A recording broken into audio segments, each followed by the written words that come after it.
Hey guys, जय हिंद। स्वागत है आप सभी का आपकी अपनी फैमिली 24/7 सी जोन में। और आज की ये जो हमारी क्लास है एक मैराथन क्लास होने वाली है।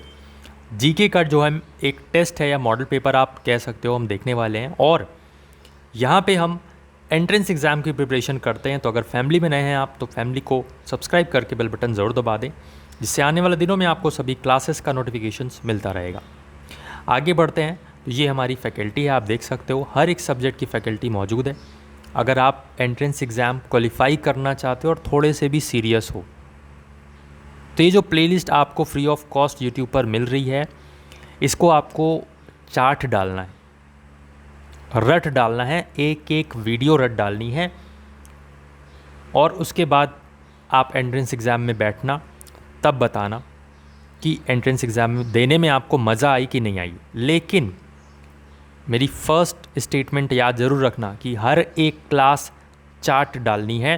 फिर आपको ये नहीं देखना है कि उस क्लास पे इलाहाबाद यूनिवर्सिटी लिखा है या BHU लिखा है, इससे मतलब नहीं है। अगर आपका जीके आ रहा है आपके एंट्रेंस एग्ज़ाम में तो जीके की प्लेलिस्ट 240 प्लस क्लास हो गई होंगी, उसमें 250 के अप्रॉक्स पहुँचने वाले हम। तो वो 250 क्लास आपको कर लेनी है बार बार। ऐसे ही आपको हर एक सब्जेक्ट को फॉलो अप करना है, सारी की सारी क्लासेस अटेंड करनी है। ज़रूर से ज़रूर आपको रिज़ल्ट मिलेगा। और पेड बैच भी अवेलेबल है, तो इसको आप ज्वाइन कर लें। डिस्क्रिप्शन बॉक्स में आपको डायरेक्ट लिंक मिल जाएगा, या आप हमें व्हाट्सएप करके भी चीज़ों को जान सकते हैं। हर एक कोर्स के लिए आप यहाँ पे जो है प्रिपरेशन कर सकते हो। सब्जेक्ट वाइज आपको डिटेल स्टडी 100% रिलेवेंट कंटेंट दिया जा रहा है, हर एक टॉपिक कवर किया जा रहा है, टाइम सेविंग अप्रोच बताई जा रही है, फुल गाइडेंस दिया जा रहा है, डाउट क्लास ली जा रही है और स्पेशल क्लासेस भी ली जा रही हैं, मॉक टेस्ट और प्रीवियस ईयर क्वेश्चंस भी लिए जा रहे हैं। देर मत करिए, अभी भी टाइम आपकी मुट्ठी में है, इसको पकड़ लीजिए और यहाँ पे तैयारी अपनी शुरू कर दीजिए। बाकी की डिटेल्स आपको डिस्क्रिप्शन बॉक्स में मिल जाएंगी। हम आगे बढ़ते हैं। ये हमारी ई बुक है जो कि आपके लिए रामबाण साबित हो सकती है अगर आपके एंट्रेंस एग्ज़ाम में mental aptitude, commercial aptitude, commercial maths या रीजनिंग या फिर कंप्यूटर जैसे सब्जेक्ट्स मेंशन हैं, तो आपको यहाँ पे इस ई बुक को भी लेना चाहिए। डिस्क्रिप्शन बॉक्स में आपको अगेन इसका लिंक मिल जाएगा। वीडियो के थ्रू आपको हर एक क्वेश्चन का सॉल्यूशन मिलेगा, हर एक पैटर्न इसमें कवर अप है। अगर आपका कल भी एंट्रेंस एग्ज़ाम है और आज भी अगर आप इस ई बुक को 4 घंटे में ये आपकी कवर हो जाएगी वीडियो के थ्रू, हम जो देंगे आपको, उसको कर लेते हो तो डेफिनेटली आपको यहाँ पे जो पैटर्न है वो बाहर नहीं जाएगा। जितना हमने इसमें करवा रखा है इनफ है, आपको यहाँ पे देखने को मिलेंगी चीज़ें। तो चलिए अब हम स्टार्ट करते हैं। सबसे पहले हमने यहाँ पे रखा है इंपॉर्टेंट स्कीम्स से रिगार्डिंग कुछ क्वेश्चंस। तो अटल पेंशन आपकी कब आई थी ये आपको बताना है। अगर हम अटल पेंशन की बात करें तो ये स्कीम हमारी आई थी ऑप्शन नंबर सी 2015 में। याद रखना है ईयर, कंफ्यूज नहीं होना है क्योंकि हम कई सारी स्कीम्स यहाँ पे देखने वाले हैं और इम्पॉर्टेंट स्कीम्स हैं। तो बेटी बचाओ बेटी पढ़ाओ योजना ये कब आई थी? तो इसका अगर हम सही आंसर देखें तो ये आई थी आपकी option number D, that is 2015 में। आगे बढ़ते हैं और आप लोग टेलीग्राम ग्रुप ज्वाइन कर सकते हो, जिससे मैं वहाँ पे आपको कॉलिंग की फैसिलिटी देता हूँ। जब मैं एक मैसेज ड्रॉप करूँगा कि यू कैन कॉल, तो उस समय आप मुझसे कुछ भी जो है वो कॉल करके पूछ सकते हो। और बाकी तो व्हाट्सएप डिटेल आपके पास है ही, तो व्हाट्सएप करके भी आप कभी भी पूछ सकते हो। उजाला स्कीम है हमारी 2015, ये भी 2015 में बहुत सारी स्कीम्स आई थी। तो आप ऐसा कर सकते हो कि एक जगह 2015 लिखो, जितनी भी स्कीम्स आई हैं उनका डायरेक्ट नाम लिख लो तो काम ही ख़त्म हो जाएगा सबका, ठीक है। आगे बढ़ते हैं। Soil health card scheme, soil health card scheme ये कब आई थी? तो इसकी बात करें ये भी भैया 2015 में ही आई थी, ठीक है। और ये सारी की सारी ना स्कीम्स पूछी जाती हैं। PM जनधन योजना, आपका अकाउंट है क्या? बताओ, कमेंट बॉक्स में ज़रूर बताना अगर अकाउंट है आपका तो। PM जनधन योजना ये ऑप्शन सी 2014 में आई थी, ये बच गई 15 में नहीं, पहले आ गई थी एक साल, तो 14 में आई थी ये 2014 में। नेक्स्ट यहाँ पे आपके सामने कुछ इंपॉर्टेंट बुक्स रखा है मैंने। तो बुक्स अगर हम देखें, राज तरंगिणी किसकी बुक है? कल्हन की बुक है, कल्हन के द्वारा लिखी गई है। अष्टध्यायी जो बुक का नाम है किसके द्वारा लिखी गई है? तो पाणिनि के द्वारा। वहीं अगर हम महाभाष्य की बात करें, ये पतंजलि के द्वारा लिखी गई है। और अगर हम नेक्स्ट हर्षचरिता की बात करें, बाण भट्ट के द्वारा लिखी गई है। विक्रम चरित के जो कंपोज़र हैं जिन्होंने इसको कंपोज किया है वो कौन है? बिल्हन। और अगर हम नेक्स्ट बात करें कि चंद बरदाई के लेखक कौन है, तो पृथ्वीराज रासो। और first foreign traveller came to India कौन है? मेगस्थनीज। ठीक है, इनकी पुस्तक का क्या नाम है? आपके लिए होमवर्क है और याद होना चाहिए आपको। नेक्स्ट हम देखते हैं, अगेन एक इम्पॉर्टेंट स्कीम है पीएम उज्ज्वला योजना। तो पीएम उज्ज्वला योजना कब आई थी? तो ये आई थी आपकी ऑप्शन नंबर सी 2016 में। नेक्स्ट क्वेश्चन, अगला क्वेश्चन आपके सामने है, वर्ल्ड सॉइल डे कब मनाया जाता है? 5 of December, 6 of December, 7 of December या फिर 8 ऑफ दिसंबर। तो वर्ल्ड सॉइल डे हम बात करें तो ऑप्शन ए 5 दिसंबर को मनाया जाता है। नेक्स्ट क्वेश्चन है, ओजोन डे कब मनाया जाता है? तो हम यहाँ पे अब कुछ इंपॉर्टेंट डेज देख रहे हैं। तो ओजोन डे की अगर हम बात करें तो ये आपका मनाया जाता है ऑप्शन सी, दैट इज 16 सितंबर, याद रखना है। टॉयलेट डे, टॉयलेट डे कब मनाते हैं? 19 नवंबर, 18 नवंबर, 17 नवंबर या फिर 16 नवंबर। तो टॉयलेट डे हम मनाते हैं option A, that is 19 November. Okay, important है, ये याद रखना है। अब कुछ यहाँ पे हम इम्पॉर्टेंट एयरपोर्ट देख रहे हैं। तो जैसे आपको एक नाम देखने को मिल रहा है कि झारसुगुड़ा एयरपोर्ट, ये कहाँ देखने को मिलता है आपको? कर्नाटका, उड़ीसा, वेस्ट बंगाल या फिर यूपी। तो झारसुगुड़ा जो एयरपोर्ट है ये आपको देखने को मिलता है option number B, that is Orissa में। झारसुगुड़ा एयरपोर्ट उड़ीसा में आपको देखने को मिलता है। आगे बढ़ते हैं हम, नेक्स्ट क्वेश्चन पे चलते हैं। अगला क्वेश्चन हमारा है, पैक्योंग या पोक्योंग जो एयरपोर्ट है ये आपको कहाँ देखने को मिलता है? अरुणाचल प्रदेश, सिक्किम, बिहार या फिर गोवा। तो करेक्ट आंसर इसका बनेगा ऑप्शन बी, सिक्किम में आपको पोक्यांग एयरपोर्ट या फिर पाक्यांग एयरपोर्ट जो है, पाक्योंग एयरपोर्ट ये देखने को मिलता है, पाक्योंग एयरपोर्ट सिक्किम में। मेक इन इंडिया, ये अगेन एक इम्पॉर्टेंट स्कीम आ गई है कि जो मेक इन इंडिया स्कीम है ये कब आई थी? तो ये आई थी आपकी ऑप्शन डी, अगेन 2015 में। मैंने ऑलरेडी बोला आपको कि 15 में बहुत सारी जो है ना वो स्कीम्स वगैरह आई थी। अगले क्वेश्चन की बात करें तो आपसे पूछ रहे हैं, subsidiary alliance is related to which of the following. इसमें से कौन रिलेटेड है सब्सिडरी अलाइंस से? तो ईजी भी है, अगर आपने नहीं पढ़ा है तो थोड़ा सा हो सकता है फर्स्ट टाइम अगर आप देख रहे हो तो आपको लग सकता है कि ये क्वेश्चन का आंसर क्या होगा, लॉर्ड वेलेज़ली होगा, और अब आपको याद रहेगा। तो अगर नहीं भी आ रहे हैं क्वेश्चंस आपको, तो आपको क्लास देखनी है। एक समय बाद जब आप खूब सारी क्लासेस कर लोगे और उसके बाद आपका एक समय आएगा जब आपको हर एक क्वेश्चन आ रहा होगा।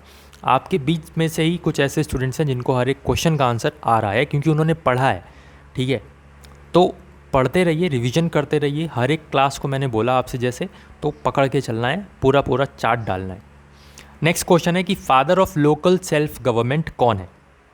Lord Ripon, Lord Cornwallis, Lord Dalhousie या फिर लॉर्ड मिंटो। करेक्ट आंसर आपका बनेगा ऑप्शन ए, जो लोकल सेल्फ गवर्नमेंट के फादर कहे जाते हैं वो कौन है? वो हैं आपके लॉर्ड रिपन। ठीक है, आगे हम देखें, present CJI chief justice of India कौन है? तो 50th नंबर के 50वें नंबर के जो है जस्टिस DY चंद्रचूड़ इनका नाम है। अभी हमारे हाल फिलहाल में सीजेआई हैं। इंपॉर्टेंट है, करंट अफेयर से यहाँ पे क्वेश्चन बन सकता है, उठ सकता है। When the sun is close to the earth, जब सन जो है अर्थ के क्लोज में होता है, पास में होता है, तो इसमें क्या होगा? पेरीहिलियन, एपीहिलियन, पोस्ट पिलियन या फिर हिलियन। तो जब सन अर्थ के क्लोज होता है, पास में होता है, तो P फॉर पास और P फॉर पेरीहिलियन होगा। और जब सन अर्थ के दूर होगा, डिस्टेंस पे होगा, तब आप बोलोगे एपेहिलियन। तो पास वाला आप याद रख लो, उसका अपोजिट दूर हो जाएगा, उसका अपोजिट एपेहिलियन हो जाएगा। ठीक है, P for pass, P for perihelion. इस तरीके से पकड़ सकते हो, पकड़ के रखना। वर्ल्ड प्रेस फ्रीडम डे कब मनाया जाता है? तो वर्ल्ड प्रेस फ्रीडम डे आपका मनाया जाता है 3 मई को, याद रखना है, इम्पॉर्टेंट है। अगला क्वेश्चन है कि रेशियो ऑफ इंडियन फ्लैग, जब आप इंडियन फ्लैग बनाते हो या ऑर्डर करते हो तो एक फिक्स्ड प्रोपोर्शनेट में उसकी लेंथ होती है और उसकी ब्रेथ होती है। तो वो आपसे लेंथ ब्रेथ का रेशियो पूछा गया है, जो कि होता है आपका 3:2। 2:3 नहीं, 3:2। ठीक है, तो ये याद रखना है। Length ratio breadth is equals to 3:2। Length 3 है अगर तो ब्रेथ आपकी 2 होगी। इस तरीके से याद रखना है, इंपॉर्टेंट क्वेश्चन है। अब यहाँ पे इंडियन कॉन्स्टिट्यूशन के कुछ पार्ट्स आपसे पूछे गए कि which of the following parts are related to state and centre relation. ठीक है, तो राज्य और केंद्र का जो रिलेशन है वो आपको किस पार्ट में देखने को मिलता है? पार्ट 8, पार्ट 9, पार्ट 11 या फिर पार्ट 1। तो ये जो राज्य और केंद्र का रिलेशन है, संबंध है, ये आपको देखने को मिलता है ऑप्शन सी, पार्ट 11 में। याद रखना है, इंपॉर्टेंट क्वेश्चन। इसका तो आंसर ही आपने देख लिया, चलिए कोई नहीं। Which of the following part is related to panchayat. तो इसमें पार्ट 9 जो है वो आपका पंचायत से रिलेटेड है, ये आपको याद रखना है। Which of the following is related to union territories. तो यूनियन टेरिटरीज़, केंद्र शासित प्रदेश से कौन सा पार्ट रिलेटेड है? तो ये सभी पार्ट 22 के 22 पार्ट आपको याद होने चाहिए। इंडियन कॉन्स्टिट्यूशन के 22 पार्ट हैं और 22 के 22 पार्ट आपको याद होना चाहिए। स्पेशली जो LLB और BLLB वाले हैं उनको तो स्पेशली याद होना चाहिए। तो यहाँ पे क्वेश्चन 3 का आंसर है कि आपका यूनियन टेरिटरीज़ की जो मेंशनिंग है वो पार्ट 8 में बात कही गई है, केंद्र शासित प्रदेश की यूनियन टेरिटरीज़ की। अब देखो यहाँ पे क्या है, which of the following part is related to union and its territories, अलग अलग दे रखा है, तो यहाँ पे पार्ट 1 हो जाएगा। ठीक है, लेकिन अगर यही क्वेश्चन आपसे बनता है related to union territories normal, तो आपको याद रखना है ये क्या बनेगा, पार्ट 8। ठीक है, तो ये डिफरेंस ज़रूर से याद रखना है, जो वर्ड्स लिख रखा है ना वो डिफरेंस की वजह से ही यहाँ पे आपका आंसर डिफर कर रहा है। आगे बढ़ते हैं। Which of the following part is related to fundamental rights. तो आंसर पहले ही से कूद के आ गया कि सर ये देखो option B, that is part 3 जो है वो आपका फंडामेंटल राइट्स से रिलेटेड है। पार्ट 2 सिटीजनशिप से रिलेटेड है, बहुत ज़्यादा पूछा जाने वाला क्वेश्चन है, याद रखना है। Which of the following part, ये देखो नेक्स्ट क्वेश्चन ही पूछ लिया मैंने, पहले क्यों बता दिया, चलो कोई नहीं। तो पार्ट 2 यहाँ पे आपका करेक्ट आंसर बनेगा, सिटीजनशिप से डील करता है। ठीक है, गांधी जी साउथ अफ्रीका चले गए थे, फिर इंडिया नहीं आ रहे थे, तो उनको शायद दादा भाई नौरोजी ने मनाया कि इंडिया आओ। तो वो जो है कब इंडिया आए, वापस इंडिया कब आए? तो अगर आप बात करोगे 1915 में, 1915 में जो है गांधी जी इंडिया को वापस आए थे। ठीक है, कॉमनवेल्थ गेम जो है वो फर्स्ट टाइम आपका कब हुआ था, किस ईयर में? तो कॉमनवेल्थ गेम जो है ये फर्स्ट टाइम आपका हुआ था 1930 में। नेक्स्ट अगर हम बात करें फादर ऑफ जियोग्राफी किसे बोलते हैं, तो भूगोल का पिता किसे कहा जाता है? तो ये कहा जाता है ऑप्शन सी, एराटोस्थनीज को। आगे बात करें पंपास जो ग्रासलैंड है वो आपको कहाँ पे देखने को मिलती है? तो पंपास जो ग्रासलैंड है, ग्रासेस हैं ये, तो ये आपको देखने को मिलती है अर्जेंटीना में। नेक्स्ट क्वेश्चन, राज्यसभा के चेयरपर्सन कौन होता है? तो राज्यसभा का चेयरपर्सन वाइस प्रेसिडेंट होता है, जिसे हम एक्स ऑफिशियो चेयरपर्सन या चेयरमैन भी बोलते हैं। गाइस अगर सेशन पसंद आ रहा है तो आप उसको लाइक करके हमारा मोटिवेशन ज़रूर बढ़ाइएगा और कमेंट बॉक्स में अपने रिव्यूज़ भी ज़रूर दीजिएगा कि आपको क्या चीज़ अच्छी लगी और क्या चीज़ ख़राब लगी। कुछ अगर ख़राब लगा है या आप चाहते हो कि ये इम्प्रूवमेंट होना चाहिए तो वो भी हमें ज़रूर सजेस्ट करें, जिससे हम आने वाली जो क्लासेस हैं उसमें वो इम्प्रूवमेंट कर पाएँ। अदरवाइज़ कोशिश पूरी है, पूरी ऑनेस्टी के साथ आपके लिए काम किया जा रहा है कि आपका सिलेक्शन हो। अगर आप यहाँ पे टाइम दे रहे हो, चाहे वो 5 मिनट की क्लास हो चाहे वो 50 मिनट की क्लास हो, अगर आप टाइम दे रहे हो और पढ़ रहे हो तो उससे आपका सिलेक्शन होना चाहिए, उससे क्वेश्चंस आपको वहाँ पे फंसने चाहिए। इस तरीके से हम इस मोटिव से क्लास बनाते हैं, इस मोटिव से आपके लिए कंटेंट लाते हैं। तो इसको सपोर्ट ज़रूर करिए, क्योंकि तभी यहाँ पे और जब आपका सपोर्ट मिलता है तब हमें और भी इच्छा होती है कि हाँ बच्चे इसको सपोर्ट कर रहे हैं, बच्चों को पसंद आ रही हैं क्लासेस, कंटेंट अच्छा लग रहा है, बच्चों को फ़ायदा होना चाहिए, तो और हम फिर आपके लिए काम करते हैं और मेहनत करते हैं, कंटेंट पर वर्क करते हैं और टू द पॉइंट चीज़ों को बताते हैं। यार देखो, रिलेवेंट कंटेंट ही पढ़ाते हैं और रिलेवेंसी ही हमारी पहचान है। पिछले 2 साल से प्रिपरेशन करवाते आ रहे हैं, सिलेक्शन दिया है, सिलेक्शन दिलाएंगे, बट बशर्ते आप मेहनत करो, यही हमारा क्योट है। ठीक है, आपको भी मेहनत करनी पड़ेगी हमारे साथ, हम तो कर ही रहे हैं। We know it and I personally know it कि मैं किस किस तरीके से हर एक सब्जेक्ट को देखकर और आप लोगों को कंटेंट प्रोवाइड कर रहा हूँ। ठीक है, तो इसको थोड़ा सा सपोर्ट करिए। बाकी पेड बैच आप ज्वाइन कर सकते हैं, उससे हमको भी एक छोटा सा सपोर्ट मिलेगा, बट वहाँ पे सपोर्ट की बात तो बाद में आती है। पहले बात ये आती है कि आपको कंटेंट ऐसा दिया जा रहा है वहाँ पे डिटेल में जो कि वर्थ होगा और बहुत ही नॉर्मल से मिनिमल से कॉस्ट में आपको चीज़ें प्रोवाइड की जा रही हैं। पिछली बार हमने ई बुक दी थी और इस बार हम ई बुक तो अवेलेबल है ही है, साथ में जो बैच है, पेड बैच है, वो भी अवेलेबल है, तो उसका भी आप फ़ायदा ज़रूर उठाएं। मज़ा आएगी आपको पढ़ने में। एंट्रेंस एग्ज़ाम देने का जो डर है वो आपका ख़त्म हो जाएगा और एंट्रेंस एग्ज़ाम जिस दिन आप दोगे उस दिन डर नहीं लगेगा। जब आप क्वेश्चंस देखोगे वहाँ पे तो आपको मज़ा आएगी एंट्रेंस एग्ज़ाम देने में, लिटरली मज़ा आएगी। लेकिन उससे पहले जो हम सिस्टम आपको बता रहे हैं, जो प्रोसेस आपको बता रहे हैं, उस प्रोसेस को आपको फॉलो करना पड़ेगा। अगर आपको डर नहीं चाहिए, आपको निराशा नहीं चाहिए, तो आपको वो प्रोसेस फॉलो अप करना पड़ेगा एनी हाउ। और टाइम अभी है, बहुत टाइम है। आप चाहो तो कुछ भी कर सकते हो, ये मेरे को पता है। इम्पॉसिबल कुछ नाम की चीज़ होती ही नहीं है। अगर आप चाहो तो लग के पढ़ोगे और लग के पढ़ोगे, सिलेक्शन आपका ही होगा बॉस। जो पढ़ेगा सिलेक्शन वही पाएगा, तो ये बात याद रखना। हम क्वेश्चन पे आते हैं, आगे बढ़ते हैं।